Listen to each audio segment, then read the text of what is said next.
ক্যামেরার কোয়ালিটি ভালো হলে ভিডিওর কোয়ালিটি ভালো হবে, প্রোডাক্ট দেখতে চকচকা দেখা যাবে। কিন্তু প্রোডাক্টের কোয়ালিটি কতটা ভালো হবে সেটা কি ক্যামেরা নির্ণয় করবে? সেটা নির্ণয় করবে হলো প্রতিষ্ঠান, নির্ভরযোগ্য প্রতিষ্ঠান যারা লাইট এক্সপার্ট, লাইটের ব্যাপারে ভালো বুঝে, কাস্টমারকে ভালো বুঝাতে পারে। তারা নিজেরাও যেমন বাছাই করে প্রোডাক্ট আনে, তেমন কাস্টমারকে সেই হিসেবে বুঝিয়ে জিনিসটা দিতে পারে। এখন আমি বুঝলাম না, জানলাম না, চিনলাম না, যা মন চাইলো তাই আনলাম আর কাস্টমারকে উল্টাপাল্টা চাপা মেরে দিয়ে দিলাম, তাহলে তো আর হলো না। এই যে অরিজিনাল প্রিমিয়াম কোয়ালিটির ফগটা দেখেন, এটা লেন্সের কালার দেখেন, আর হচ্ছে এই যে ডুপ্লিকেটগুলোর কালার দেখেন। একটা হচ্ছে গোলা আর একটা হচ্ছে যে ব্লু শেড, যেটা হলো দেখলে একটা ইউনিক একটা ভাব থাকবে। এই যে এটা খুলে এটা বাদ দিয়ে দিলাম, এটা হলো স্কোয়ার 18। এটার আলোর বাড়ানোর কোনো সুযোগই নেই, সেক্ষেত্রে ফগটাই হচ্ছে একটা নির্ভরশীল জায়গা।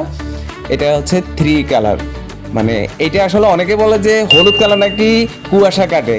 আদৌ যে লোকটা এইসব কথা বলে তারা কুয়াশার মধ্যে গিয়ে হলুদ আলোটা দিয়ে ব্যবহার করছে কিনা আমার কিন্তু 100% ডাউট আছে।